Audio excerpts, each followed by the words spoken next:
All right. Well, I'm really excited for today. We're gonna let some more people roll in here as we get started, but we're not gonna wait for them. So today we have some pretty big topics that are going to be really applicable to anyone who own asteroids and just want to understand kind of permissions in this game, meaning, you know, rent, lease, share, whatever it might be. So appreciate you guys all being here. And I don't want to take up the stage too much, but I think just from a general overview, so you guys all know what's going to be talked about today. We have permissions from Sergey, which I know the whole team will probably participate in that conversation, and please ask questions. We'll talk about Proto's, production chains, timings, and the JSON file. He'll let me know. I don't even know if it is ready to be dumped, but I think it will be soon. And then Chris is going to give a general update on development, what's going on behind the scenes, and what we kind of have left before we're going to be pushing out that beta slash pre-release. So I'll probably give the floor to Indeed. Chris here. Yeah. So thanks, JP. I'll mostly let this be the but just as a quick update on our progress, some of you probably did see that I shared snapshots of asteroids and crewmates from L1. We've also built the Merkle tree, which is, just super exciting. And we're pretty much all ready to go as far as the data that needed to be processed from L1 to be migrated onto StarkNet. So we are now just in the process of finalizing the deploy of the L1 contracts onto testnet, and we're really kind of working our way through the migration process now. So things are moving quite quickly.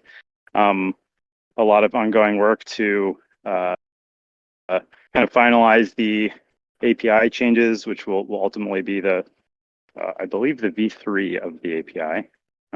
That spec will be released fairly soon, and a lot of ongoing work with Elasticsearch as well, so that we can appropriately support all of the really interesting searching and filtering use cases that are present all over the place in the Influence client. So a lot of things are happening, a lot of integration, kind of that exciting part where things are really coming together quickly now. So I hope to have much more to share at our next talk. But yeah, that's really it from me.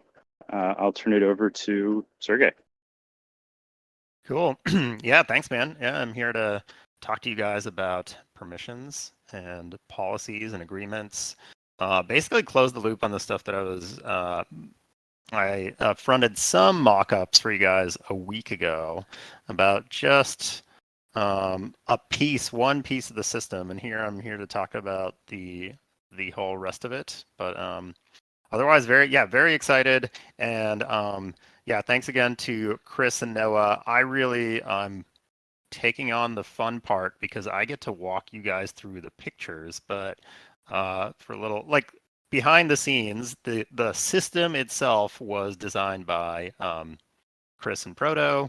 I just get to be the person who puts the visual coat on it, and then later on we're going to have our front end engineer Patrick, who's going to go ahead and help us build the whole thing. So it's a whole huge team process. But again, yeah, I'm here to walk you guys through the mocks for the UI of it, and yeah, just to start off before I get into the mocks, just a little bit of a general hype for this system because it's very, very cool, and I think really unique. Not that many games even allow for a permissions-based system. And I was just telling the team yesterday, kind of, it was funny, I had a interaction with a friend of mine who works for the Square payments company right now the other day, and he was like, oh yeah, and we have this big project and we have to overhaul our permissions system for tons and tons of these gigantic companies have these large permissions databases, and it takes a long time to train people on them.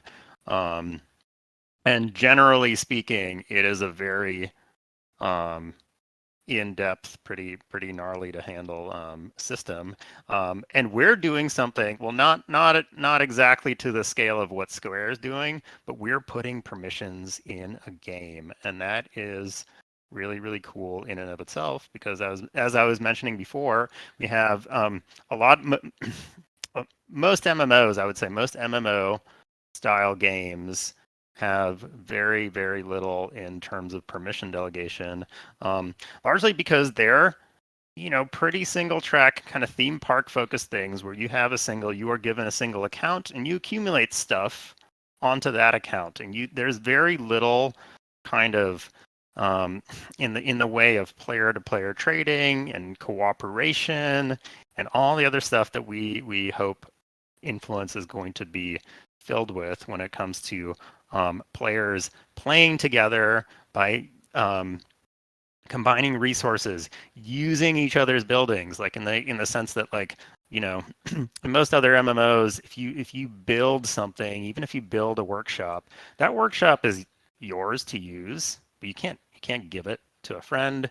For the most part, all your achievements, all your other stuff is just like locked to your account, and then you accumulate stuff on your account, and then you stop playing the game, and all the stuff that has been accumulated to the account basically goes to kind of goes to waste. But I mean, it helps with typical MMOs control their inflation problem, right? Because most of that stuff is locked. You can't take it anywhere.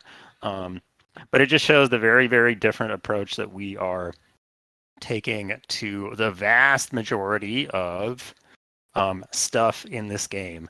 And the other kind of underpinning of this is, I think, for the exploitation phase of influence, where it is mostly about kind of resource management and going out there and exploring asteroids and stuff like that. There's very little, or we're some ways away from launching the true PvP kind of conflict phase of influence. But in the meantime, this permission system is going to grant a ton of really fun player-to-player interactions that would otherwise be unavailable, right? Because otherwise, you're just there slowly building your space base. You're accumulating some stuff in the hopes of later having more rich interactions with players. But now the permission system will allow you to basically have at least a taste of the kind of like richness of the different types of stuff that you can do with assets that you own yourself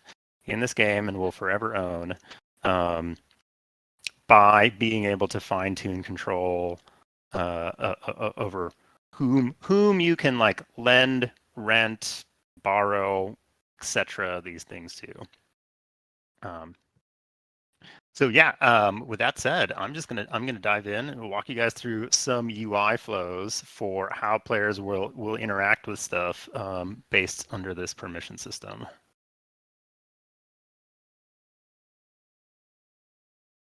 And I'm gonna take you guys in directly into the editor, into Adobe Illustrator. So feel free to chime in. I'm going to put chat up, so if you guys want me to bounce back to a particular mock-up or anything like that, I can happily do that. But also, we're going to be releasing all these. JP, after JP and I talked, after we go through this, all of these will be your guys to crunch through, and please give us any thoughts you might have on them if you think something might be missing, etc. from these. I'm also screen recording this in hopes that the video quality is good and doesn't drop out. So I'll try and splice this all in correctly into the recording after this as well. Cool. Cheers, dude. Okay, so I'm going to begin just the walkthrough real quick. So there's kind of like two perspectives. I'm going to start with the perspective of someone who is not an asteroid owner, who might be coming into the game, who's got a crew, and they're poking around assets owned by other people and seeing if they might be able to interact with them in some way. One of the ways in which the permissions or the it's actually an agreement system that's built on top of permissions. And the cool thing is that the agreement system is public. So anyone who is an owner of an asset can set up a policy, and the policy says this is basically, these are my public rules for whom can take whichever permissions I specify. I can set up public rules for how I might either give or sell those permissions out to anybody. Anybody who comes along can interact with the public policy, and if they meet the terms for that policy, they can form an agreement. And once they form an agreement from that policy, that's basically a handshake between those two players. Whomever the owner is, you said you're giving away, you're delegating these permissions for this specified time. Sometimes there might be sway payments involved. Other times it might just be you giving those permissions to your friends indefinitely, or your alliance member, or someone to manage your extractor for you while you go on vacation for a month, or whatever it might be. Yep. So just it bears repeating. So overall, a permission is the right for a particular crew of somebody's to take a particular action with respect to a particular asset. So, for example, if you have like a ship, there might be a permission that says board ship, like you can get on board that ship. Or if you have a warehouse, there might be a permission that says and add materials to that warehouse. Those kinds of things. So that's what a permission is, and then a policy sets who can create agreements, which is basically like sort of the written down formalized version of a permission. So that sets who can do that under what conditions. So if you want the permission to put something in a ship, for example, into the cargo hold of a ship, you would want to get an agreement that allows you to have that permission. And so you're going to need to find out what policy has been created for that ship. And if there is one available, then you can go through whatever that policy requires, sometimes paying sway, as Sergey said, and then you'll get an agreement which allows you to have that permission. And so that's sort of the overview of those three different terms. Yes, thank you. I was responding to somebody's comment on Figma, which I also love, but we're using Adobe Illustrator, and maybe someday those two will just be under the same umbrella. I hope.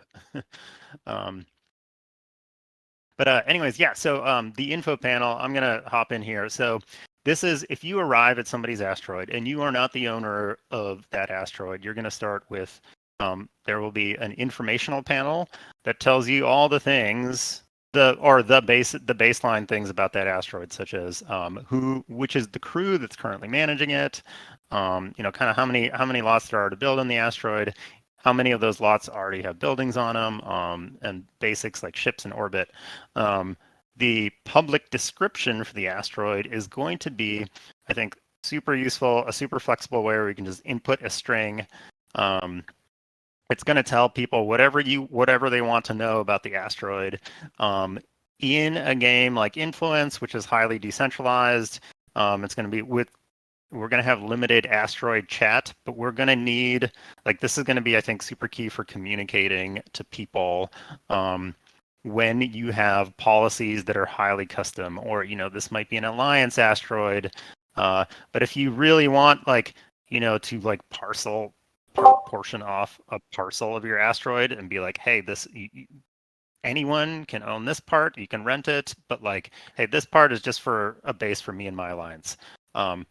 It'll be vital to use this description to probably explain to newcomers to the asteroid what the rough idea of what your custom policy is going to entail here. Hey, Sergey. But in this case, yeah. If you could, some people are commenting that it's a little hard to see. So if you could potentially zoom in to something that you're talking about, Certainly. might just be easier for them. Cool. Let me know. Let me see if I can turn up the resolution on my stream. But it is streaming. I think it's just that we all have about a quarter of our screens can see what you're seeing, so everything needs to be sort of zoomed in as much as possible. Yeah, just for anyone in the audience. There's a limited full screen. Yeah, there's a limited audience, but you can go full screen if you guys aren't already. It will expand it, so it should be in the bottom right. You'll see a little square box that'll expand it. Mm-hmm. I can zoom in too. Is this better, guys? Okay, looks good. Brilliant. Okay, so yeah, just a quick overview. So you have your asteroid. You have your custom description for it. The next section here is the permission, the meat of the permissions system. This is where people will probably be introduced to it, especially if you're like a newbie to the game and you're just flying around checking out people's rocks. You're going to see that there is a lot control policy enabled, and there are 3 types of lot control policies. This one is the second one. And I'll tell you guys about all 3 of them. But the first one is going to be private, and that is just the baseline default. Asteroids are private. You buy them.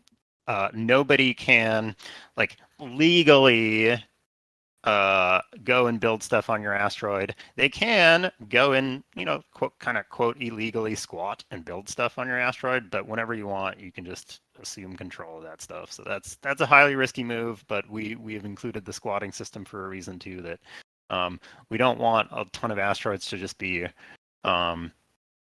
completely off limits. Like if an asteroid is purchased and you're not really paying attention, people can come and technically start mining it. It's up to you to keep track of them, and if you want to, you can just immediately repossess all their mining equipment and use it yourself. But that's the private. This is the second policy type, which is a standard lease, which is the policy that we've included as kind of a boilerplate to avoid players having to do everything with custom contracts and with writing smart contract code themselves. But this is the standard lease policy allows you to basically in very basic terms allows you to set a rental amount per month that anyone can pay for a single lot on this asteroid in Sway. Again, this is all in the game, and you just simply say all lots on this asteroid are rented for this amount. You don't really have the fine-tune control. The fine-tune control all lives in the third and final kind of policy type for asteroids, which is the custom policy. And that's the one where I can probably let Proto or Chris dive into more, that I'm sure a bunch of you guys in the audience were already asking, like, well, how do I code them up and how easy is it? I can let them dive into it, but the custom policy will allow you to say, do stuff in code. If you know how to code, or you get a hold of somebody who does, you can say, for example, put a sway count on like the amount of water. If you have like a really, I don't know, if you have a taenite heavy asteroid and you really want to like up the taenite lots and make them like pricier to rent for whatever reason, you're going to have to do the custom policy thing. The standard lease, all it says is, hey, here's the rate. Anybody can come in. If I have an asteroid under a standard lease, anybody can come in and lease any lot on this asteroid, and they pay me this amount per month. They can lease a lot for up to 12 months at a time. They could prepay, so you can instantly come in there, grab a whole year's worth of a single lot, and you have then a binding contract to utilize that lot exclusively for yourself, not for the owner. So you can set up whatever infrastructure you want. You can mine. You can do anything you want for that particular lot. So you can kind of get a sense for how, if you want to rent multiple lots, if you want to get like a base going or have like an actual agreement where some amount of payment, gets funneled up to the asteroid owner in exchange for a chunk of the asteroid, you can do that pretty easily through the standard lease policy. And one thing that Sergey just said there does bear repeating as well, which is that lot control specifically is exclusive. So if you give somebody permission to control a lot, that they're the only crew that will be able to control that lot. You can't have somebody else also coming along and controlling that lot at the same time. There's just one, and that's in contrast to what we'll talk about later, which is ship and building permissions, which are not exclusive. So just keep that in mind. Awesome. Okay, I'm gonna hop along a little bit more quickly now, but that was an overview from the asteroids position. As you dive in, and as you guys know, so you'll be able to like go in and pick an individual lot. Now, so from overviewing what the asteroids policy is, there's a whole policy that you can check. Hey, here's the price. In this case, it's 5,500 sway per month to rent a lot on this asteroid. In order to actually begin the rental agreement, I have to go in there. I have to zoom in a little bit further. I have to pick a lot. Now you have all the same tools for like how do you know which lot you want to rent? You can look at all the resource distribution maps. You can see where it's close to existing infrastructure. Once you kind of have that picked out, you can click on any lot, and if it's covered by the policy, you'll have this Form New Agreement action button. This is your entry point to basically the standard lease rental agreement. And so it'll open up a window like all the other game actions, and it'll say, hey, this lot's available for rent. Try to keep this zoomed in. You can even keep all this side tab on while you look at the agreement, and you can and it lets you specify, hey, now you as the active crew, I would like to rent this lot for 3.25 months. There's a specified minimum. Here's the price. Here's the total.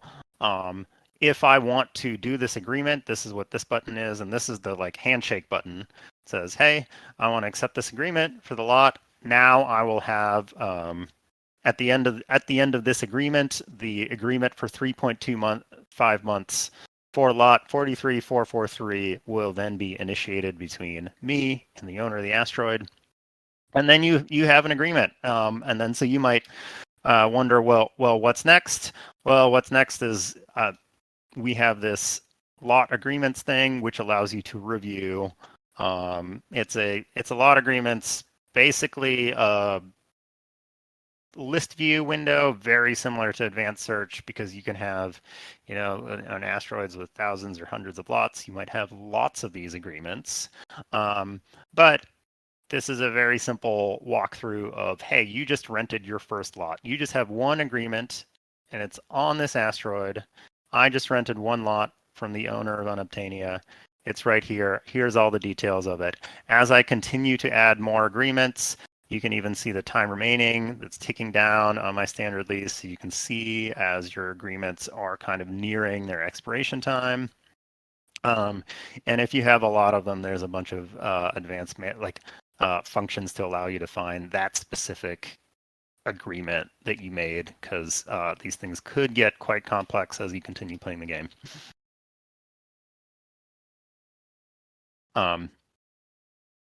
Moving on, very similar flow, but to get into another subsection of the whole agreements permissions policy is, so you can create policies for lot control, exclusive lot control of an asteroid. The person who controls the lot is not necessarily the person who owns the infrastructure on the lot. So every building is going to be an NFT asset in and of itself. So you have your own permissions. If you built the warehouse, factory, etc., you hold permissions to that asset, and you can make sub agreements that allows you to delegate specific things. Like I can say, hey, anyone on this asteroid, can put stuff into my warehouse. I've made that warehouse public, but only I can take stuff out, or only me and certain, alliance directors or something like that, because this is the warehouse, and we're going to instruct our alliance to, fill this warehouse up with a bunch of stuff, and then we're going to continue funneling that up into the refineries further up the chain, as one example. But it's really, really flexible, and I think an important thing to note here is the relationship between the lot owner and the lot control, the building owner and the lot controller, and that is exposed right over here. So you're going to have, the building is owned by a crew. The lot that the building sits on can also be controlled by a crew. In a lot of cases, that is going to be the same crew. And then also the asteroid, even further up the chain, the asteroid itself is administered by a third crew. If you're going to have a fully vertical stack, you're going to own your own asteroid, you own all the lots, you control all the buildings. That's going to be the same crew through and through. But in some cases, these permutations might change. And in the cases of, say, for example, the squatting case, or the squatting case might easily be a case of somebody's lease ran out and they chose not to renew it, right? If you have an asteroid under a standard lease, this is where you will get this kind of use case where, hey, the building is owned by me, but I don't control the lot anymore. So suddenly, whoever controls the lot, this is going to be fun because either whoever controls the lot might be the same person who controls the asteroid, or if the asteroid owner has set a leasing policy, somebody else can swoop in there and just like buy up a lease to that lot. I would still own my building, but my building would be in danger of being taken control of by whomever controls that lot. So it kind of filters down the chain, down to the lowest level like building thing. But I think at a high level, it's just important to note that like, hey, if you're the owner of the asteroid, you control the land, and no one's ever going to be able to take the buildings from you. But if you are not the owner and you possibly find yourself in a rental type situation where your lease runs out, the owner might choose to repossess your buildings, or they might not, or they might enter into a negotiation, etc. But yes, in the event that something, so an empty lot obviously has no building, no assets on it. Empty lot only has control. If there is a building, this splits. Now the building has an owner and the lot has a controller. And they may be the same person in this case. So it says building owned by and lot controlled by the same crew. But sometimes in advanced scenarios, that lot control can deviate, or in the event of a squatter. And this is where you can look at lots, and you will find, so if anyone builds on your asteroid without permission, it'll say right here, hey, they built this warehouse right here, but you are the lot controller because you're the asteroid owner. They built on it without your permission. If you want to, you can then assume control of that building. Jumping back over. Apologies for hopping around. But okay, say this is an example of entering into a building agreement. I'm going to pick a lot with a building. Hey, maybe I can enter into this into an agreement for this warehouse. Maybe I cannot. The only way to find out is to go down onto the surface to check out the building. The building, just like an asteroid, has a very similar information panel. It's an information for the building. It has the same custom description and the same policies that an asteroid does. And it's important to like note that you're like, this is one level deeper. But it still gives people that fine-tuned control of like, hey, if this building, for example, it wasn't a warehouse might just be very simple, but in the event that it's a marketplace or habitat or some kind of building that's like a little bit more prominent, that's used by a lot of people, this is where the custom description comes in and allows you to like really explain to people what usage restrictions you might have placed on that building. All of this is public. But you have ad products and the usage policies for a building, however, so there is just one permission for an asteroid, which is just lot control. That's the only thing we've exposed. Hey, if you control the lot, you basically have exclusive rights to build whatever you want on that thing. Buildings are a little bit more complex, and they don't have a single like. We decided to like subdivide the permissions, so there isn't a single bundle of like, hey, I can rent out this whole warehouse and do whatever I want with it. Instead, we're going to do it more granular, and we're going to see how it goes. But for now, the granular control allows you full permissions, or full control over, hey, some permissions I'm going to do this with, other permissions I'm going to do that with. Now, to set up kind of an omni bundle policy, it makes it a little more tricky. But for now, I think we decided to do it on a permission first basis. So in the event, in this example of a warehouse, you're going to have two permissions that you can possibly form policy from: add products and remove products. If you, in this case, this warehouse has both of them as leasable, and they're both the same price. So like in theory, I could form an agreement for both adding and removing products. Like these are all the things that I can do with this warehouse. However, I need to sign two separate leases for each one of them. They can all have individual durations. They might run out at different times, but at least the choice is yours. So, and in this case, moving along, so you're going to go to the warehouse. This is the same button of like, hey, I want to make an agreement for this building. So this is the building agreement button. Now you need to pick. So once you click this button, it says, well, hey, which permission do you want to form an agreement for? Do you want the add or remove products one? You get taken to a very similar screen for the lot. Really quickly, this bears repeating. Note that buildings and ships often, not always, will have multiple permissions associated with them. So for a warehouse, adding stuff and removing stuff are two separate permissions associated with that. So this is the stage at which you are choosing which permission you want to create a policy for as the owner of that building in this case. That's right. But this is the view of the non-owner. So yeah, I'm going to go to the yeah, this is the policy creation view is a different thing. But in this case, so standard lease, custom, public is also allowed for buildings. That is something that's not allowed for asteroids. For now, at least. It's kind of interesting, but you can't make a public asteroid. But also private is available, but private isn't a policy type that other people can interact with. So in this menu, you would never see private, because private just means whoever owns this warehouse wants to keep that for themselves.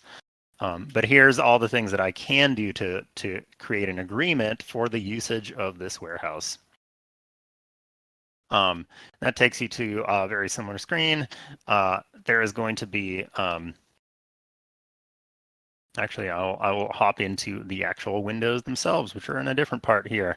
So this is if you want to enter a standard lease. This is the same, hopefully, as clear and concise as possible UI for like, hey, I want to lease this asteroid or I want to lease this building for a certain amount of time. It costs me this amount. I can create the agreement. Leases, standard leases can also be extended. We also boilerplated this one as like a specific thing.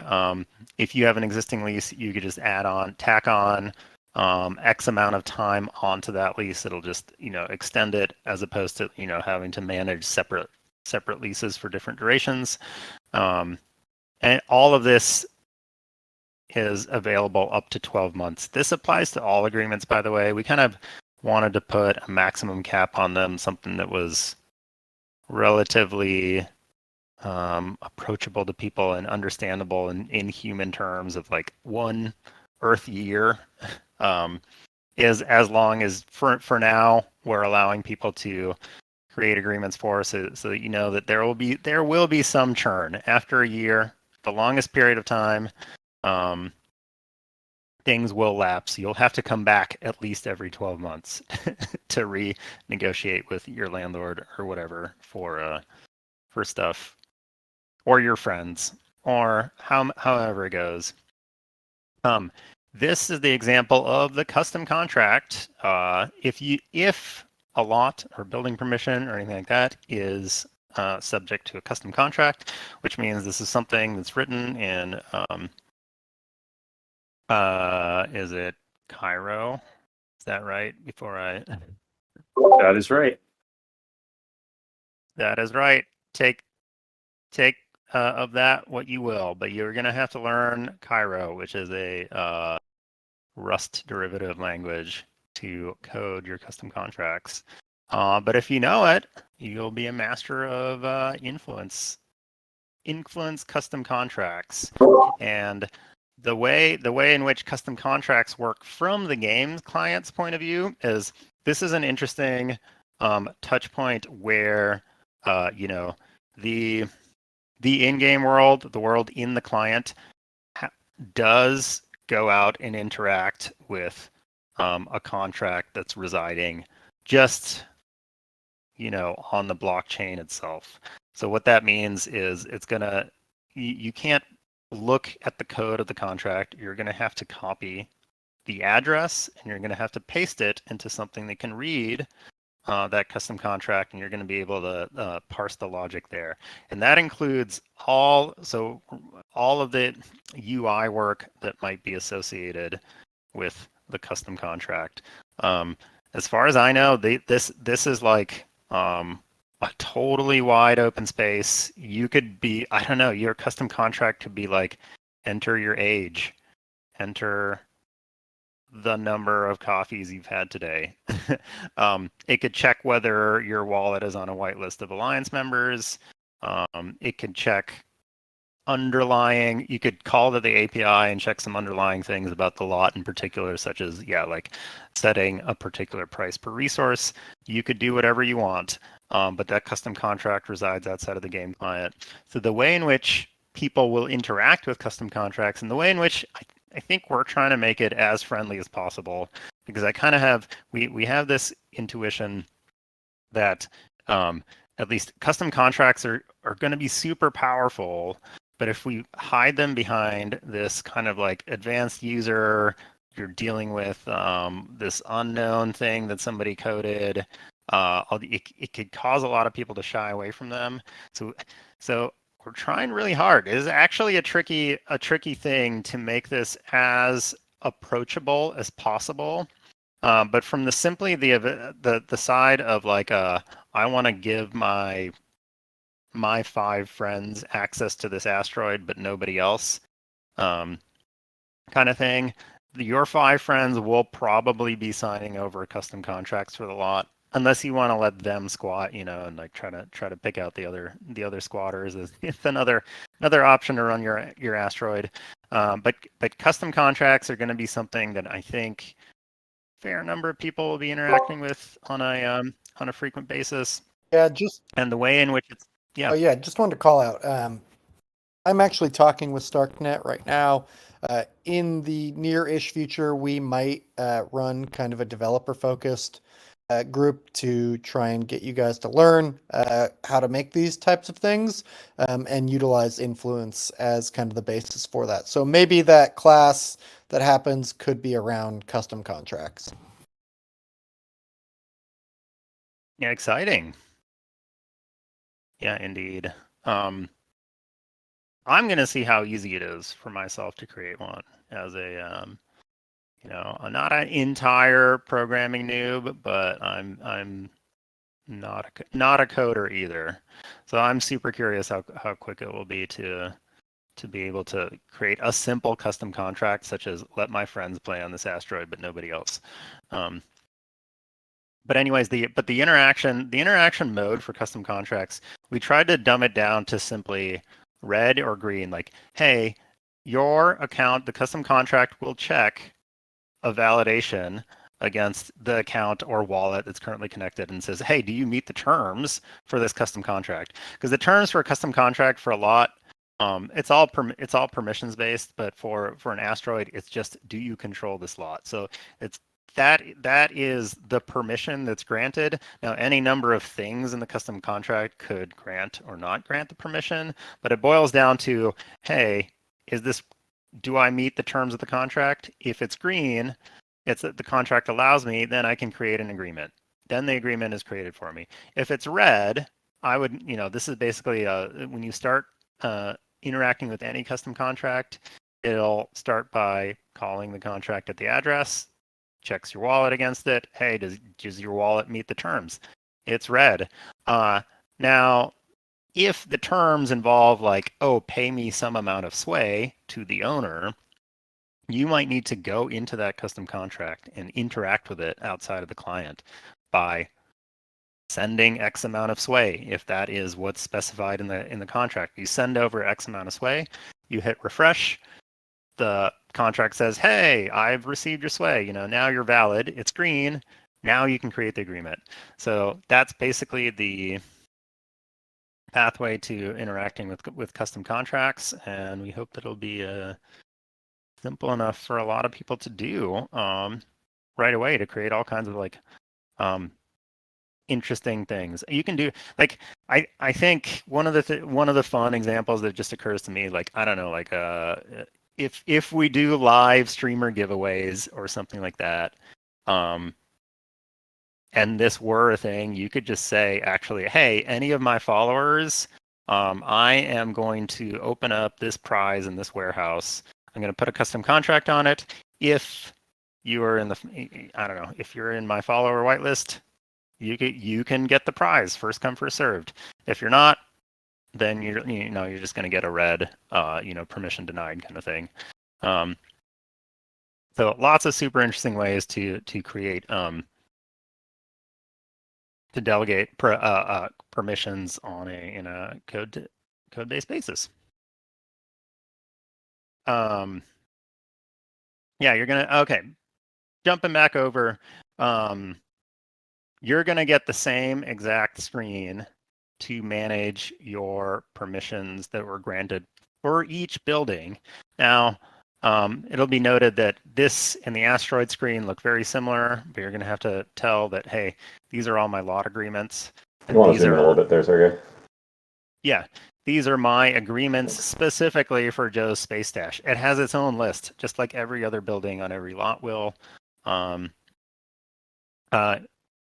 It might be a lot to manage, but this is the one place, like we're not going to manage all. We're not going to lump all your agreements into one big window. So if you want to see the rental agreements for lots, you're going to have to jump up to Asteroid View. But each building will have its own list of handshake agreements, and you're going to have to check your own there if you have an agreement for that particular asset. Each building will have it. Each ship will have it. There's a lot of depth basically when it comes to these permissions. But okay, without further ado, I'm going to quick hop into, hey, as an owner, how do you set up a policy? So that was basically the flow for how non-owners would go and create an agreement to rent or gain a permission publicly that's been set up by the owner. The owner of an asset has this little thing called the management or the key. The owner keys tab is exposed to you if you own this particular asset, and this is where you can set all these things. This is now where you'll be able to set the name of your asteroid. You can set the public description. This is where you set the policy for who controls the lots, and any other settings, like all the other, like download 3D model, all these other things will be all lumped under this new ownership kind of keys management panel. Here is, if I'm the owner of this asteroid and it's got a standard lease on it, or say if the asteroid is private and I want to change it to a standard lease, I would hit this edit policy button. And what this does, while I have this is my asteroid that I own, while I have edit the lot policy up, and this is unique for a standard lease, by the way, you will be able to pick, so the asteroid goes into this like kind of pink selected mode and gray unselected mode. You will be able to actually pick, hey, some lots are under the standard lease, other lots are not covered. This is unique to a standard lease, but we figured it's like kind of important that if you want to set aside your base or you want to set aside some percentage of this asteroid as like not leasable for whatever reason, that this interface, this diegetic way of picking the lots yourself via select all or deselect all would be the best way of doing it. But this is all lumped under the kind of like edit the policy. So I'm editing the policy. My policy type is set to standard lease. I now know that I have these pink lots. This is the total number of lots in my asteroid that are covered by the policy out of whatever total amount. So there'll be some percentage of the asteroid that's covered. You can very easily say, hey, cover the whole thing. My entire asteroid is leasable. Likewise, you can deselect everything and just pick the few lots that you actually want to allow people to lease. And then the way in which people find the leasable versus non-leasable lots are by running a custom search and be like, hey, show me. The custom search basically does the same thing. It highlights all the lots that have a policy. Lots don't have a policy. It just doesn't show up in your search. This is where you get to set the thing, at least for all the settings for standard lease. This is where you set the price. This is where you set the minimum rental length. This is where you can set the notice period, which is another interesting mechanic that allows you to basically, if someone has an ongoing agreement, the notice period is how long it takes for you to you have to abide by that agreement for the length of the notice period before you can change the terms on them. So, flexible way of saying my notice period is set to 6 months. Someone rents my asteroid for 12 months. Now I want to double or triple their rent. Well, I need to give them at least 6 months notice. But it works. It works in reverse too, because as the potential renter, you're looking at an asteroid, and if you see a notice period of only like 15 days or like some really short notice period, that might make you think twice, because you might infer from that the owner is going to, I don't know, flip the script on you and try to jack up your rent after like a really low intro teaser rent. I think it should all be worked out in the markets, but notice period gives you some flexibility with regards to controlling basically how much trust in theory you have with your renters. And then so this is just an overview of these exact panels where you can rename it, set the policy, set the description. We have all these tooltips that help people, hopefully guide people through exactly what these policies mean, even though this is really fairly advanced stuff if you're an asteroid owner and you want to go and manage the nitty gritty. But this allows you to set. So this is the setting for, hey, asteroids are private by default. It's either private, it's either standard lease, or it's a custom contract. You write your contract, you paste your address in there, you hit update. Now your whole asteroid is covered by a custom contract instead of a standard lease. What else do we have here? Now I've covered the owner scenario, the non-owner scenario, the agreements from the owner's point of view. It's actually this is kind of there is an agreements from my crew's point of view, but it's a little bit of a misnomer, because this is going to show you all the asteroid agreements. This is going to be accessible to actually anybody, and it's going to be important because, as was mentioned a week ago, in the event of sales of asteroids, the current agreements go with the asteroid. So when you buy an asteroid off a secondary or something like that, you're gonna want to check if because the agreements are not null and void. When controller of that asteroid transfers over to you, you don't know. It might come with a bunch of different people's stuff, a bunch of different agreements and other stuff in the game world. You might not be able to like immediately evict everyone, because that kind of stuff is outside of the game world. The game world is going to function on its own, basically tick, and all the agreements are going to continue running. So as a potential, if you are even looking at buying on secondary, you might want to pop over into the client, check out all the agreements with this button, and you can see all the agreements that are made with which crew, between the owner and which crew, and you can kind of get a picture of what's going on with player-made lot agreements on this asteroid before you purchase it. So this will be the good public lens that hopefully everyone will learn to vet their asteroid through this kind of agreements window, if they're gonna go and even think about maybe purchasing an actively played on rock, on secondary. And then we have all the windows. We have a couple more manager type actions. This is the take control thing. This is if somebody is in violation of their lot control, if they're squatting on your lot or their lease expired. This is the red like sort of action. Like I don't necessarily call it a PvP, but this could be a version of PvP early on in our game, because it's the one thing that transfers control of building assets back to whoever owns the lot. So this is where you can repossess if people are in violation of their contracts. This is the give notice screen. This is the thing when they're if you want to change the rent, you have to give notice to everyone who is renting or who's leasing from you, and you have to do it in the notice period. Any amount. Now, the interesting thing is they can prepay. You can prepay up to 12 months.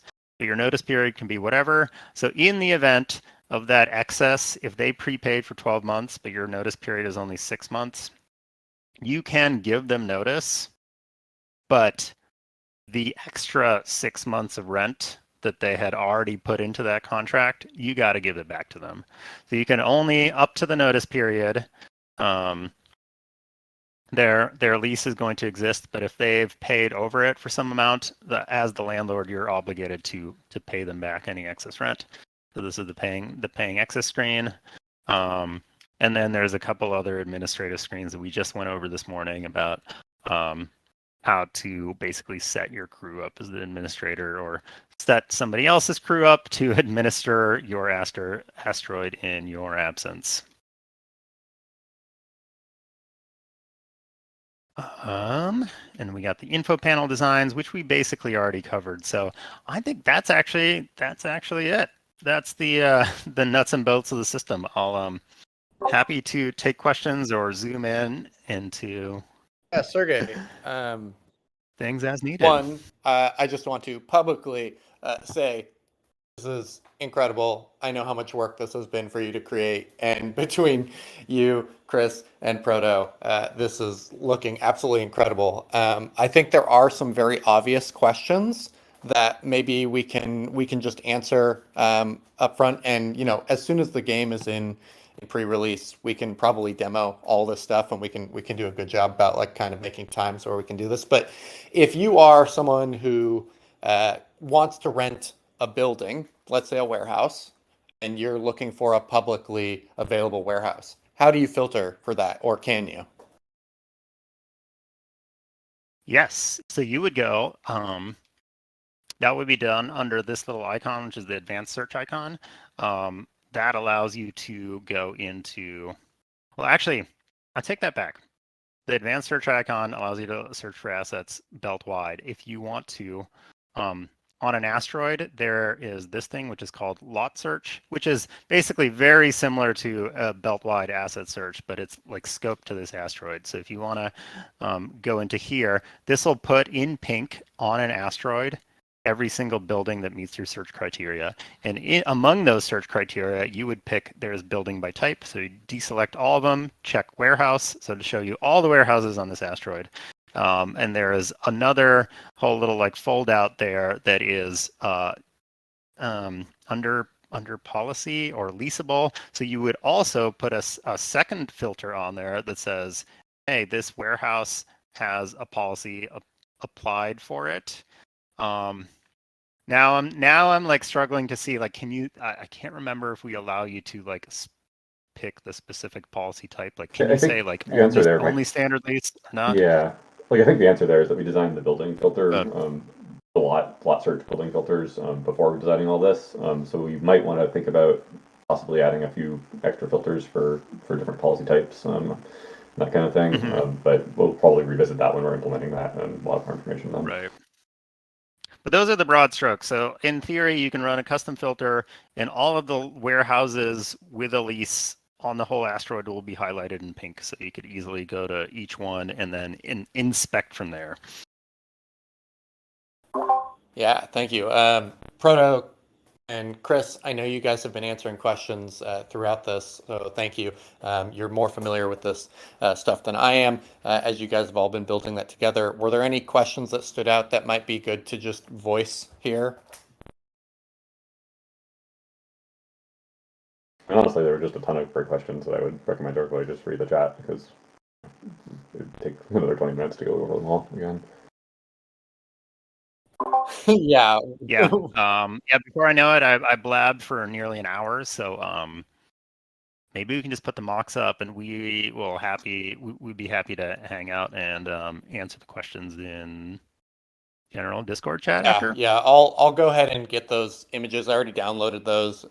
Sorry, and I'll make a thread under game questions where we can dump all this, and we Perfect. can discuss there.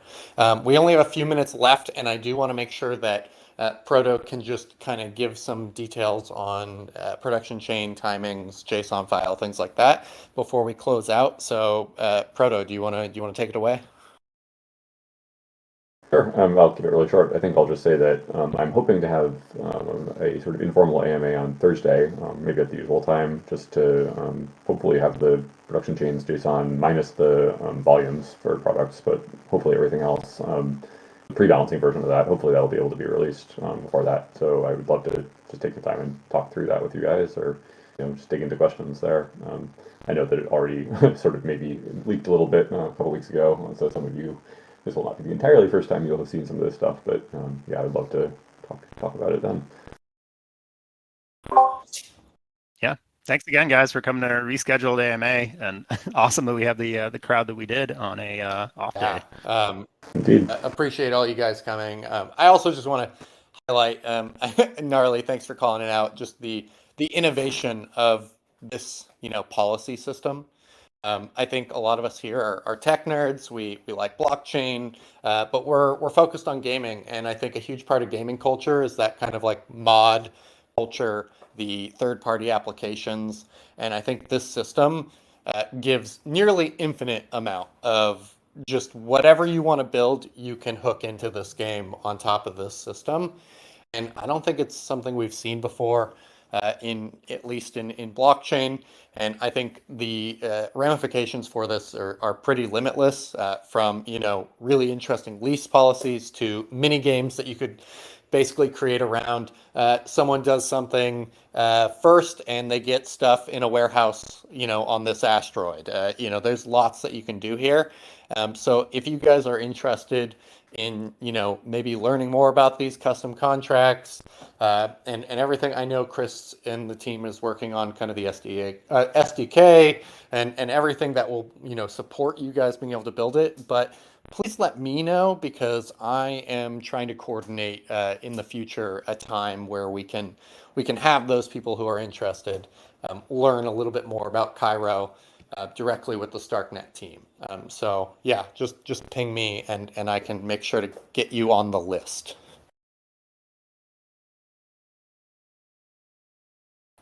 Chris, you have any closing statements? No, I think this looks amazing. I mean, Sergey, thanks for all your work on this. Proto as well.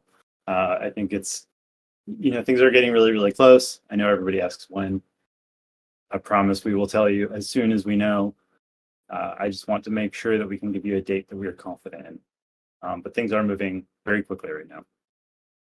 All right, with that, I hope everyone has a good day, and I'll be putting all these images in a channel for you guys and getting the recording up as soon as possible. Care. Alrighty, thanks everyone.